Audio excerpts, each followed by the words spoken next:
लोग कहेंगे कि अकबर ओवैसी मुसलमान की बात कर रहा है। हाँ, मैं मुसलमान की बात कर रहा हूं, करता था और करता भी रहूंगा। एक एमएलए की हैसियत से उसका काम क्या है? क्या मैं ताकतवर का हाथ पकड़ूं या कमजोर का हाथ पकड़ूं? जो कमजोर है उसको ताकत दूं या ताकत वाले को और ताकत दूं? आप गौर करो कि लोग समझेंगे कि अकबरुद्दीन ओवैसी आज ये स्कूल या एजुकेशनल कैंपस का फाउंडेशन स्टोन रखा है तो सियासी मकसद के लिए रखा है। मैं बताना चाहता हूं उनको, अकबरुद्दीन ओवैसी जिंदगी में सब कुछ सीखा, अगर कोई चीज नहीं सीखा तो सियासत करना नहीं सीखा। हिंदुस्तान में तालीम के शोबे में, रोजगार के शोबे में, तरक्याती सरगर्मियों को अगर देखते हैं और अगर अक़लियतों की आबादियों का जायजा लेते हैं तो सबसे पिछड़े हुए, सबसे पीछे, सबसे पसमानदा और सबसे आखिर में अगर कोई है तो वो मुसलमान है। चाहे वो गोपाल सिंह कमीशन की रिपोर्ट हो, चाहे वो गुजराल कमेटी की रिपोर्ट हो, चाहे वो सच्चर कमेटी की रिपोर्ट हो, चाहे वो कुंडू कमेटी की रिपोर्ट हो, चाहे वो महमूदुर रहमान कमेटी की रिपोर्ट हो या कोई भी रिपोर्ट हो, हर रिपोर्ट ने यही बात कही कि सबसे पीछे, सबसे पिछड़ा हुआ, सबसे कमजोर और सबसे आखिर में अगर कोई है तो वह हिंदुस्तान का मुसलमान है। और आज अगर मैं मुसलमान की बात करता हूं तो लोगों को एतराज होगा। लोग कहेंगे कि अकबर ओवैसी मुसलमान की बात कर रहा है। हां, मैं मुसलमान की बात कर रहा हूं, करता था और करता भी रहूंगा। उसकी वजह क्या है? उसकी वजह यह है कि मैं अवाम का नुमाइंदा हूं। अवामी नुमाइंदे का काम क्या है? एक एमएलए की हैसियत से उसका काम क्या है? एक एमपी की हैसियत से उसका काम क्या है? क्या मैं ताकतवर का हाथ पकड़ूं या कमजोर का हाथ पकड़ूं? जो पीछे है उसको आगे लाऊं या आगे वाले का हाथ पकड़ूं? जो कमजोर है उसको ताकत दूं या ताकत वाले को और ताकत दूं? आप गौर करो, अवामी नुमाइंदे की हैसियत से दस्तूर पे हमने हल्फ लिया। हमारी जिम्मेदारी है कि जो पिछड़ा है, जो कमजोर है, जो आखिर है, उसको हम आगे बढ़ाएं, उसको ताकत दें और उसको आगे बढ़ाएं। ये काम मैं कर रहा हूं। लेकिन बाज लोगों को ये काम बुरा दिखता है। लेकिन आज आपको और हमको इस बात पे गौर और फिक्र करनी होगी कि तालीम में आज क्या है। अगर आप 7-8 साल पुराने अगर मेरे तकारीर को सुने हैं तो मैं बराबर बताता था उसमें कि कितने ग्रेजुएट से कितने मुसलमान ग्रेजुएट हो रहे हैं। मैंने अपने तकरीर में बताया कि कितने ड्रॉप आउट्स हैं। मैंने महाराष्ट्र के हर तकरीर में बताता था कि महाराष्ट्र में कितने आईएएस मुसलमान, कितने आईपीएस मुसलमान, कितने आईएफएस मुसलमान, कितने आईआरएस मुसलमान। हालात बहुत खराब है।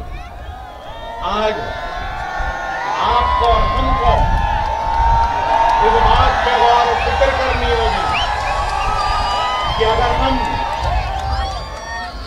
अगर हम हालात का मुकाबला करना चाहते हैं तो जज्बाती तकारीर, जज्बाती नारों या फिर चीखने या चिल्लाने से कुछ नहीं होगा। हम हालात का मुकाबला अगर कर सकते हैं तो याद रखो, इल्म से कर सकते हैं, इल्म की दौलत से कर सकते हैं, इल्म की ताकत से कर सकते हैं।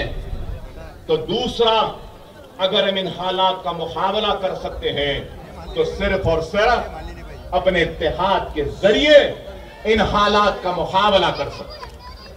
अगर आज हम देखते हैं all India survey of higher education 2019 and 20 की रिपोर्ट को अगर हम देखते हैं तो टोटल मुस्लिम स्टूडेंट, जुमला मुसलमान बच्चे जो हायर एजुकेशन में सारे हिंदुस्तान में जिनका एनरोलमेंट हुआ है, उनका फीसद कितना है? 5.5%। ओनली 5.5%। और हमारी आबादी क्या है इस मुल्क में? हमारी आबादी क्या है? क्या आबादी के हिसाब से हमारा एनरोलमेंट है? नहीं है। और अगर हम टोटल स्टूडेंट हायर एजुकेशन में 2019 और 20 में महाराष्ट्र में जिनका एनरोलमेंट हुआ है, उनकी तादाद देखते हैं तो 42,65,472, 42,65,475 टोटल एनरोलमेंट हायर एजुकेशन में स्टूडेंट्स का। उसमें मुसलमानों का शेर कितना है? गौर से सुनो मेरे भाई, मैं जानता हूं आप क्या सुनने आए हैं। आप जो सुनना चाहते हैं वो भी सुनाऊंगा, लेकिन पहले मैं जो सुना रहा हूं सुनिए। पहले मैं सुना रहा हूं, सुन लो। 42,65,472 टोटल एनरोलमेंट में से मुसलमानों का एनरोलमेंट 1,66,228, 1,66,228। आप गौर करो, अगर हम टोटल एनरोलमेंट में मुसलमानों के एनरोलमेंट का अगर हम परसेंटेज निकालते हैं तो क्या परसेंटेज है हमारा? बताइए। Higher education in the year 19 and 20 अगर हम जिस रियासत से मैं आया हूं, जहां से मैं आया हूं, अगर वहां देखते हैं तो 19 और 20 में 13,89,603 स्टूडेंट्स का एनरोलमेंट हुआ था, जिसमें से 1,21,918 मुसलमान थे। अगर हम महाराष्ट्र का अगर मुस्लिम स्टूडेंट हायर एजुकेशन का परसेंटेज देखते हैं तो आप सबको भी सुन के हैरत होगी कि वो परसेंटेज है 3.89% ओनली। ओनली 3.89%। क्या बात है, हमारा एनरोलमेंट इतना कम है। ग्रेजुएट्स कितने हैं? करीब सिर्फ 4% मुसलमान ग्रेजुएट होता है महाराष्ट्र में। क्यों? मैं जानना चाहता हूं, पूछना चाहता हूं। आज ग्रेजुएशन का लेवल भी हमारा कम है। और फिर अगर हम टीचर्स, टोटल टीचर्स का अगर सर्वे लेते हैं महाराष्ट्र में हायर एजुकेशन इंस्टीट्यूट्स अगर है तो 1,63,132, जिसमें से 8,143 मुसलमान हैं। टीचर्स को अगर हम लेते हैं तो टीचर्स का भी परसेंटेज अगर देखें तो 4.99% है। आप गौर करिए।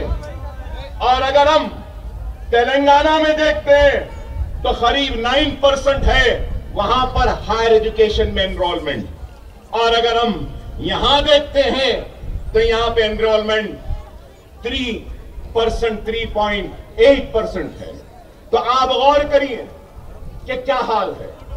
उर्दू स्कूल्स का हाल क्या है वो भी आपके सामने बयान करूंगा। सारे हिंदुस्तान में सबसे ज्यादा उर्दू स्कूल अगर कहीं है या बच्चे हैं तो अल्हम्दुलिल्लाह वो महाराष्ट्र में। लेकिन unified district information system for education report for the year 2018 and 19 total schools Maharashtra में 1,09,942, जिसमें से 5,210 स्कूल उर्दू मीडियम के हैं और उसका परसेंटेज 4.73%। और महाराष्ट्र में उर्दू स्पीकिंग पीपल कितने हैं, उर्दू बोलने वाले कितने लोग हैं? 7% हैं और स्कूल्स 4% हैं। टोटल मुस्लिम स्टूडेंट्स महाराष्ट्र में 2018 और 19 में 28,22,370 और फिर उर्दू में अगर हम देखते हैं तो 13,05,652, मतलब ये 46.26% Muslim students are studying through Urdu medium. मतलब ये कि 46% बच्चे जो एनरोल हुए वो उर्दू मीडियम में पढ़ रहे हैं। और अगर हम सबसे खतरनाक चीज जो ये देखने के बाद मेरे पास सामने आई है तो वो ये आई है कि जितने भी उर्दू स्कूल हैं उसमें 50% से भी कम स्कूल्स में फर्नीचर है और 23% ऐसे स्कूल हैं जहां पे कुछ फर्नीचर है।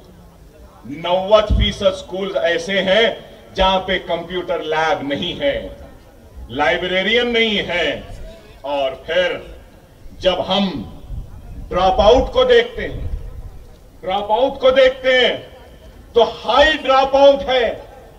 सबसे ज्यादा ड्रॉप आउट्स अगर कोई है महाराष्ट्र में तो वो मुसलमानों में है, अगर हम एससी और एसटी से अगर कंपेयर करते हैं। महाराष्ट्र में सबसे ज्यादा ड्रॉप आउट। और आपको ये भी बताऊं, औरंगाबाद में 2021 और 22 में 8,000 बच्चे 10th में इम्तिहान नहीं लिखे और ड्रॉप आउट हुए औरंगाबाद में। और अगर आपको यह भी बताऊं तो आपको सुनकर हैरत होगी, अगर 100 बच्चे स्कूल में दाखिला लेते हैं तो ग्रेजुएशन तक आने तक 100 घटकर सिर्फ 10 बच्चे हो जाते हैं। सिर्फ 10, मतलब एक stage by stage drop outs है। ग्रेजुएट में आते हैं, अगर 3.5 साल या 5.5 साल की उम्र में एक बच्चे को स्कूल में दाखिला देते हैं आप, वो ग्रेजुएशन तक जाता है। तो ग्रेजुएशन को जाते जाते अगर 100 बच्चों को दिए तो ग्रेजुएशन तक आने तक सिर्फ 100 के बजाय 10 ही बच जाते। और फिर ग्रेजुएशन का लेवल कितना है? 4%। प्रोफेशनल कोर्सेस, डॉक्टर्स, इंजीनियर्स कितने? Less than 1%। आईएएस, आईपीएस क्या है? वो भी परसेंटेज आपका पूरा गिरा हुआ है। मेरे पास बहुत से आदाद शुमार लेकर आया था, लेकिन ये बातें बताना जरूरी है। इसलिए जरूरी है कि लोग समझेंगे कि अकबरुद्दीन ओवैसी आज ये स्कूल, ये एजुकेशनल कैंपस का फाउंडेशन स्टोन रखा है तो सियासी मकसद के लिए रखा है। मैं बताना चाहता हूं उनको, इसके पीछे कोई सियासत नहीं है। अकबरुद्दीन ओवैसी जिंदगी में सब कुछ सीखा, अगर कोई चीज नहीं सीखा तो सियासत करना नहीं सीखा।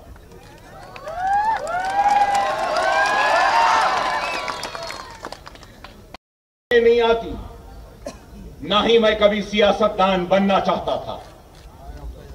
मेरी कोई ख्वाहिश नहीं थी एमएलए बनने की और आज भी नहीं है, ना कल रहेगी।